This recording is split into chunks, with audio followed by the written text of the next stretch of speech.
지역의 이슈를 토크로 풀어가는 시간 이슈토크의 김혜주입니다. 요즘 민생 경제가 흔들리고 있다는 말 자주 들려오죠. 고물가의 고금리, 저성장 시대를 살아가고 있는 요즘인데요. 오늘은 대출금리 인하 운동을 벌였던 전북 전주을의 강성희 국회의원 모시고 지역 금융정책과 전북 지역 현안에 대해 이야기 나눠봅니다. 스튜디오에 모셨습니다. 안녕하십니까? 네, 안녕하세요. 진보당 강성희 의원입니다.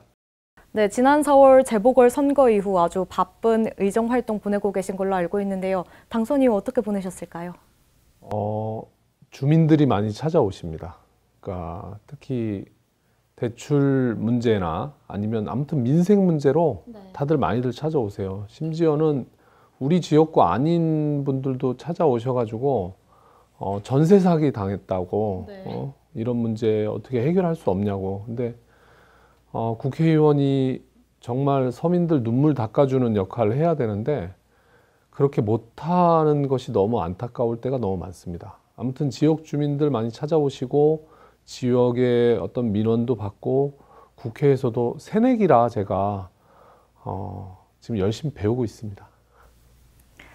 네, 아무래도 진보당에서의 국회 첫 입성이었기 때문에 의원님께서도 이번 재보궐선거가 좀 의미가 남달랐을 것 같습니다. 어떻습니까? 네, 아시다시피 진보당이라는 당을 주민들이 잘 모르셨어요. 그러니까 진보당도 몰랐는데 강성이라고 하는 사람은 얼마나 많이 아셨겠어요? 그럼에도 불구하고 무명의 강성이를 3개월 만에 당선을 시킨 거잖아요. 저는 이게 민심이 그만큼 엄중하고 무섭구나 이런 것을 많이 느꼈고요. 그런데 아직도 많은 사람들이 이 민심이 이렇게 변하고 있는 것에 대해서 잘 모르시는 것 같아요. 그게 안타깝습니다. 오늘 이슈토크에서는 지역 은행들이 내놓고 있는 다양한 금융 정책에 대해서 짚어볼 텐데요. 먼저 의원님께서는 진보당 대출금리 인하운동 본부에서 다양한 활동들 펼쳐오고 계신 걸로 알고 있는데 어떻게 대출금리 인하운동 정책에 관심을 갖게 되셨을까요? 정치가 여당과 야당으로 나뉘어져서 수많은 말들을 쏟아놓고 있는데 제일 중요한 건 민생 문제라고 저희는 생각했어요. 그러면 민생 문제에서 가장 중요한 문제가 뭘까라는 걸 토론하는 과정에서 대출 금리를 잡아야 되지 않냐라는 토론이 됐고 진보당은 그래서 대출 금리 인하 운동본부를 만들어서 전국의 당원들이 전국에서 은행들 특히 대출 이자가 높은 은행들 앞에서 이자를 낮춰야 된다. 서민들이 지금 이자 갚느라고 허리가 휘는데 이 문제에 대해서 얘기하는 정치인이 없다. 그러면서 저희들이 그 문제에 천착했고 그래서 전국적으로 이자를 낮추는 운동을 벌였고 작년 7월부터 은행들이 예대 금리 차를 발표하기 시작했거든요. 근데 또 공교롭게도 전북은행이 대한민국 모든 은행 중에서 최고의 예대 금리 차, 예대 마진 쓰면서 이자 장사하고 있다는 것이 드러났죠.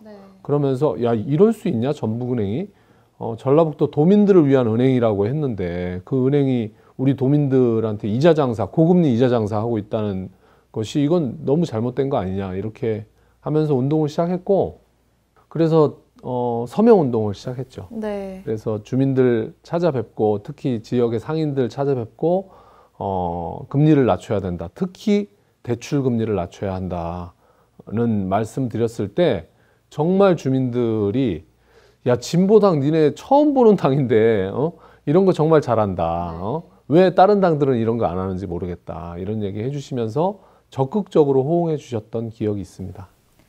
네, 말씀해 주신 것처럼 전북 지역 은행이 이제 예대금리 차가 전국에서 이제 되게 높은 편으로 알려져 있는데요. 조금 더 구체적으로 사례 좀 알려주실까요?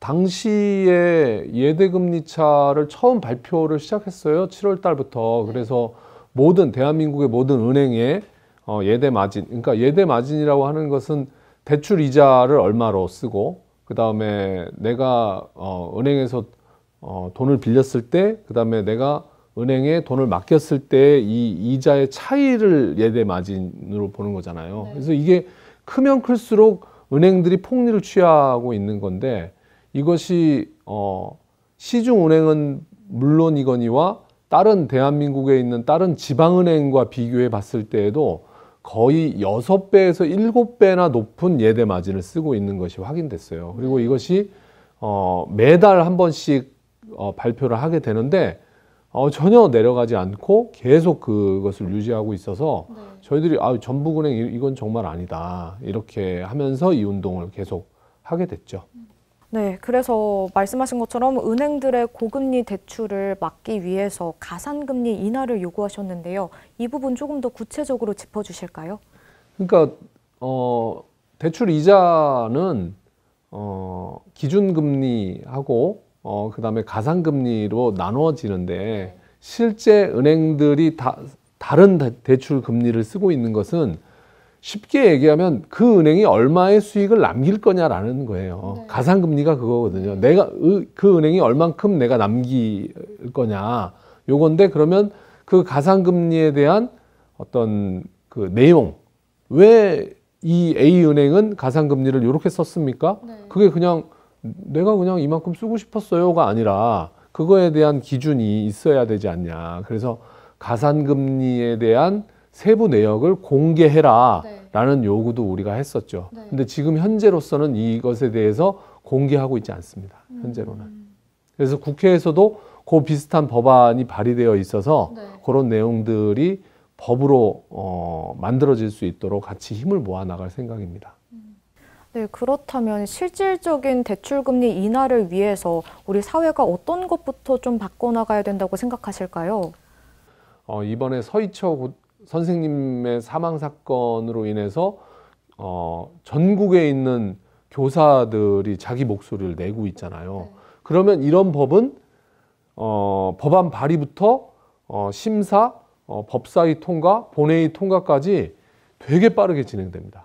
이 은행 이자 문제에 대해서도 그런 만큼 우리가 주민들이 목소리를 내고 시민사회의 목소리가 만들어지지 않으면 몇몇 의원들이 발의한다고 해서 이것이 법으로까지 만들어지기까지는 너무 어렵구나.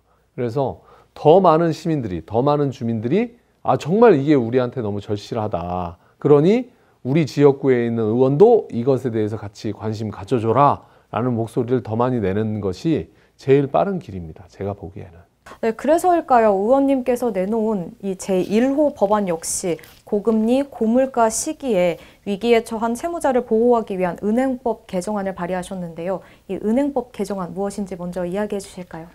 쉽게 얘기하면 갑자기 몸이 아프거나 아니면 갑자기 실직을 당했거나 아니면 갑자기 무슨 사고를 당해서 은행 이자를 계속 갚아나기 어려운 상황에 처하신 분들에 대해서 이분들의 은행 이자라든지 대출의 어떤 연체라든지 이런 것들에 대한 것을 장기로 분할해서 납부할 수 있게 한다든지라고 하는 채무 조정이나 채무 관리를 할 수 있도록 그것을 돕는 법안입니다. 그래서 은행이 처음에 대출을 해줄 때 이자 채무 상환이나 이런 것에서 조정받을 수 있는 권리가 있다는 것을 알려줘야 하고, 그것을 통해서 나중에 어떤 그런 어려운 상황이 생겼을 때 은행에다가 이것을 요구할 수 있도록 하는 법적인 어떤 근거를 마련하는 법입니다. 그래서 이게 시중은행뿐만 아니라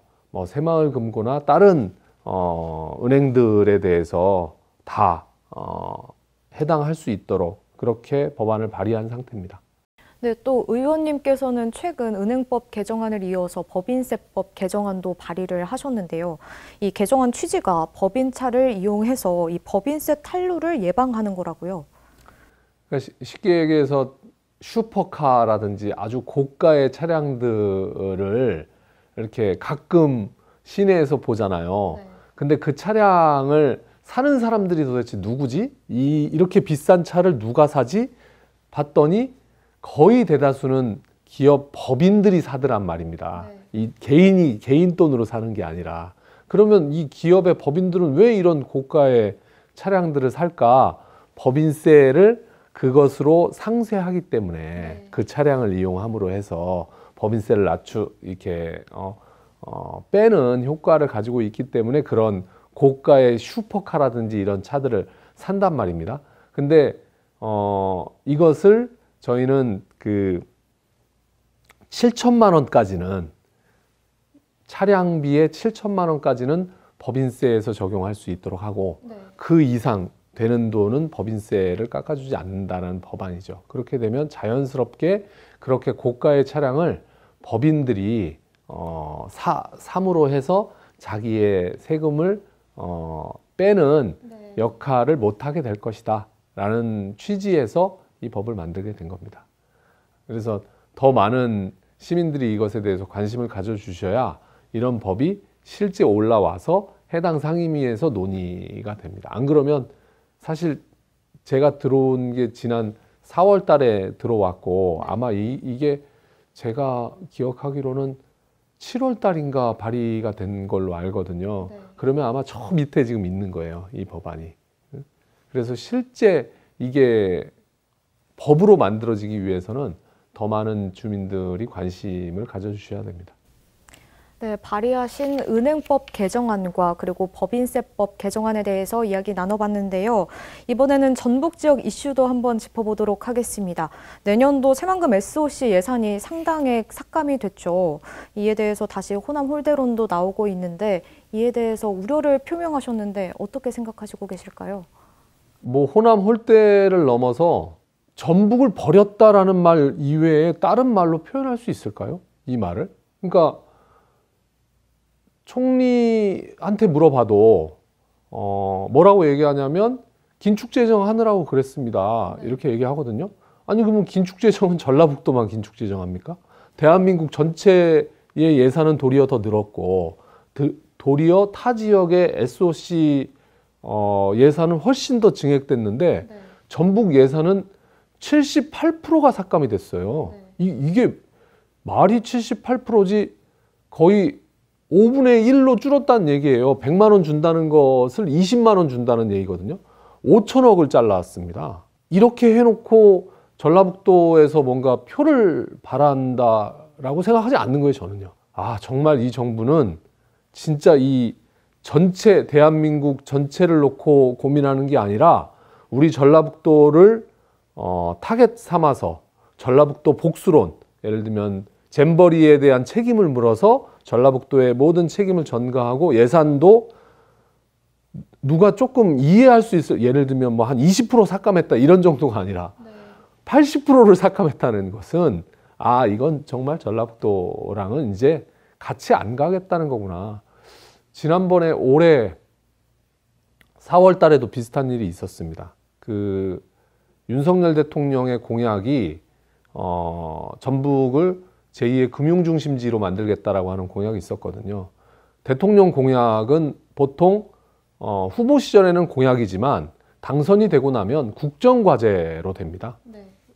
내가 후보 때 이것을 공약했으니까 이것을 국정과제로 놓고 내가 이제 공약을 지켜나가겠습니다. 이렇게 되는 건데 국정과제에서 전북의 금융중심지 내용이 빠졌어요. 그래서 저희들이 얘기를 했거든요. 아니 공약에는 있는데 국정과제에서 빠졌으면 공약 파기 아닙니까 이거? 그래서 왜 대통령이 우리 도민들 앞에서는 이렇게 약속해놓고 이렇게 공약을 파기합니까? 이것에 대해서 대통령이 해명해야 되는 거 아닙니까? 이렇게 얘기하면 국무총리가 아예 아닙니다. 그 빠진 게 아니라 아직 임기가 많이 있고 우리 이거 하려고 합니다. 더 적극적으로 하겠습니다. 이렇게 얘기했단 말이에요. 근데 그때 제가 전북 도지사님이 한 달에 한 번씩 국회의원들 전체, 전라북도에 있는 국회의원, 국민의힘, 민주당, 뭐 진보당 모든 국회의원들 다 모아놓고 한 달에 한 번씩 회의하거든요. 그때 제가 말씀드렸어요. 아, 전라북도 도민들을 이렇게 우롱하고 있는 것에 대해서 전라북도가 힘을 모아서 강력하게 입장을 내야 된다. 그래서 도지사가 이렇게 그 금융중심지 공약을 아예 삭제하고 있는 것에 대해서 강력하게 항의하자. 100만 서명 운동을 하든 총 걸기를 하든 이런 것들을 해야 된다라고 했는데 못하고 넘어갔거든요. 네. 그러면 이 금융중심지, 제2금융중심지에 대한 내용은 이제 또 그냥 없어진 거예요. 제가 보기엔. 근데 이번에 잼버리 사태 이후에 예산을 완전히 이제 깎고 이렇게 하니까 이제는 좀 우리 도민들의 분노도 모아내고 이렇게 하고 있는 거 아니에요? 그래서 저는 더 강력한 도민들의 목소리를 분명하게 보여줘야 한다 이렇게 생각이 들고 국회 차원에서 그 예산을 다시 복원하기 위한 노력이 필요하다. 근데 사실 조금 답답한 건 국회는요 예산을 증액할 수 있는 권한이 없습니다. 정부가 가져오는 예산안에 대해서 감액하는 것은 할 수 있는데 증액하는 것은 할 수가 없습니다. 그러면 우리는 지금 이번에 새만금 예산이 아까 얘기했던 것처럼 78% 5천억을 잘렸단 말이에요. 네. 그러면 5천억을 다시 올려라라는 안을 국회가 만들 수는 없어요. 그런 권한은 없어요, 국회에. 네. 다만 이 예산은 통과 못 시킵니다. 이 전라북도를 이렇게 홀대하고 이렇게 우리를 무시하는 이 예산은 전체 예산안을 막을 수밖에 없는 거죠. 그러면 대한민국 전체 예산 통과 못 합니다. 이렇게 될 수밖에 없는 거죠. 그래서 예산을 그러면 최소한도의 전라북도 도민들이 이해할 수 있을 정도의 예산을 다시 짜가지고 오세요. 이렇게 하는 수밖에 없습니다. 그래서 지금 현재 국회에서는 예결위하고 본회의에서 이제 계속 그 논의를 하게 될 건데 지금 현재는 전라북도 의원들이 다 강력하게 그 예산이 만약에 복원되지 않으면 전체 예산 틀어막고서라도 우리는 싸우겠다 이런 의지를 지금 가지고 있고 그렇게 해 나갈 예정입니다.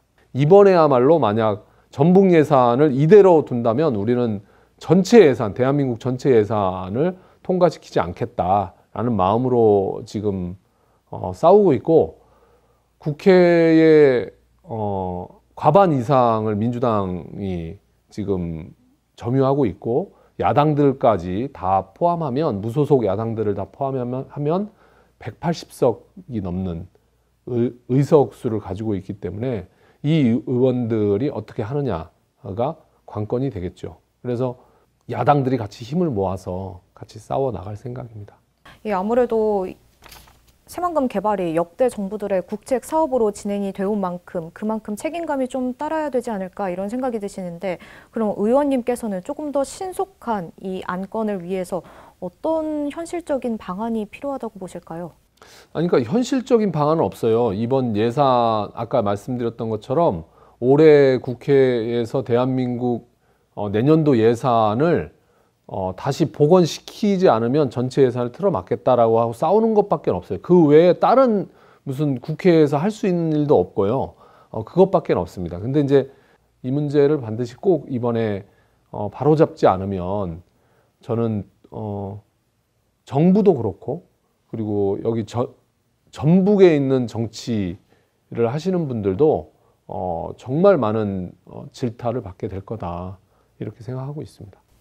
네, 다양한 이해관계자가 이제 얽혀 있는 만큼 조금 더 신속하고 그리고 정확하게 이 안건에 대해서 이제 마무리가 됐으면 좋겠습니다. 네, 이제 내년 총선이 치러지죠. 그렇게 보면 임기가 몇 달 남지 않은 상황인 건데요. 남은 임기 동안 꼭 이뤄내고 싶은 지역 현안이 있다면 어떤 게 있을까요? 주민들한테 많은 약속을 드렸는데 국회에 와서 보니까 아까 말씀드린 것처럼 법안을 발의한다고 해도 이 법안이 내년 4월까지 테이블 위에 올라오지도 않겠구나 이런 생각이 드는 거예요. 이 시간이. 근데 도리어 지역에서 주민분들이 많이 찾아와 주고 계시거든요. 심지어는 서울 의원실로도 찾아오시는 분들도 계시고 지역 의원실로도 많은 분들이 오셔가지고 우리 동네에 이런 일들을 해줬으면 좋겠다, 저런 일을 해줬으면 좋겠다.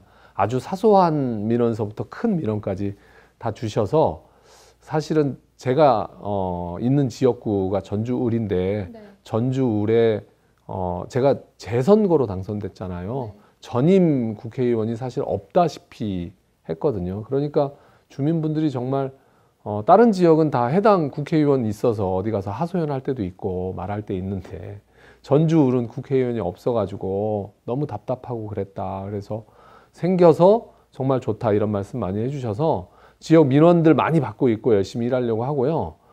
그 중에서도 제가 약속드렸던 것 중에서도 제일 중요하게 지금 추진하고 있는 것은 무상버스입니다. 네.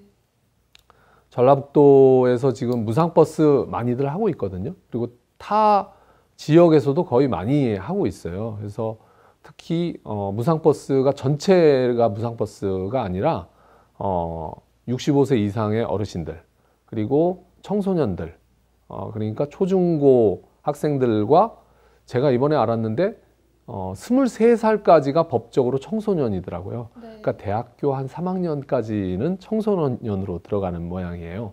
그래서 이분들에 대해서는 무상버스, 전주에서 무상버스를 해보자 이렇게 해서 지금 계속 토론회도 하고 지역 주민들, 어르신들도 만나고 경로당도 다니면서 어떨까요? 이런 거 하면 어떨까요? 뭐 이런 얘기들 많이 하는데 주민분들이 정말 꼭 필요하다 이런 얘기 많이 하십니다.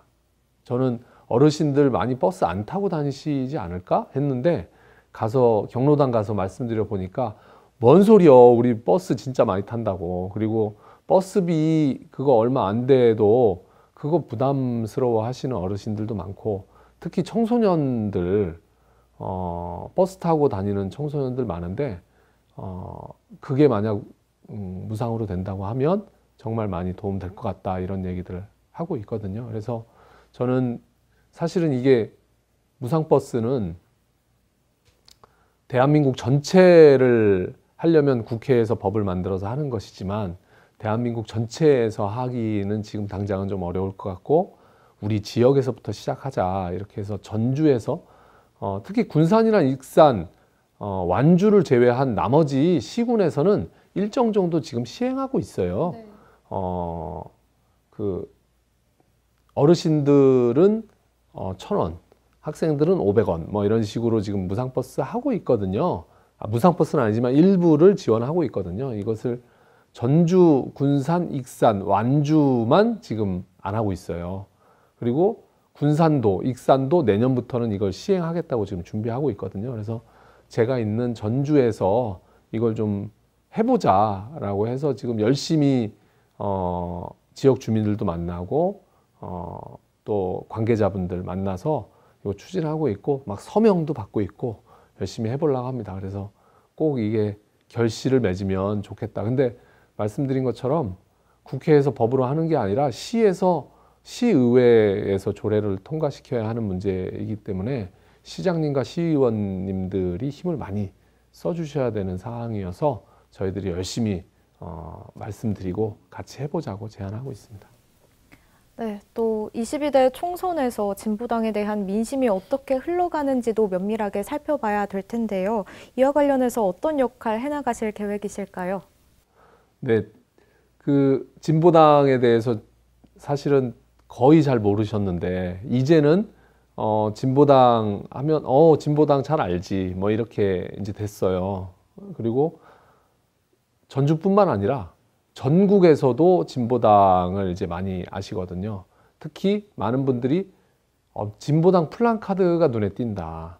내 마음이랑 똑같은 얘기를 하는 것 같다. 이렇게 얘기해주고 계시거든요. 그래서 저는 내년 총선이 정말 중요한 선거고 민주당과 국민의힘으로 대표되는 양당 정치에 새로운 균열을 내는 것이 정말 중요한 의미가 있을 것 같다라고 생각하고 진보당이 그 양당 정치의 균열을 깨는 제3정당으로 내년도에는 국민들 앞에 선보일 수 있었으면 좋겠다. 이런 마음으로 열심히 뛰고 있고요. 앞으로 더 열심히 해서 진보당이 양당 정치를 바꾸는 새로운 정치 세력으로 꼭 등장할 수 있도록 열심히 노력하겠습니다. 네, 마지막으로 이슈토크 함께하고 계신 시청자분들께 전하고 싶은 이야기 있으시다면 전해주시죠.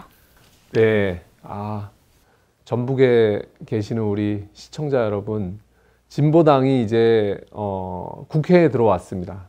그리고 내년도에는 더 많은 의원들, 그리고 더 많은 지방 의원들과 함께 새로운 정치를 만들고 싶습니다. 주민 여러분들이 관심 있게 지켜봐 주시고 경쟁시켜 주십시오. 누가 더 일 잘하는지, 민주당이 잘하는지, 진보당이 잘하는지 경쟁시켜 주십시오. 그래서 저희들은 꼭 주민들의 선택을 받기 위해서 더 열심히 일하고 민생을 챙기는 정당으로 거듭나겠습니다. 고맙습니다. 네, 의원님 오늘 말씀 잘 들었습니다. 감사합니다. 네, 고맙습니다. 네, 남은 의정활동 기간 동안 지역민분들께 더 가까이 다가가 주시고요. 무엇보다 시민들에게 꼭 필요한 법안이 무엇인지 함께 고민해 주셨으면 합니다. 오늘 이슈 토크는 여기서 마칩니다. 함께 해주신 여러분 고맙습니다.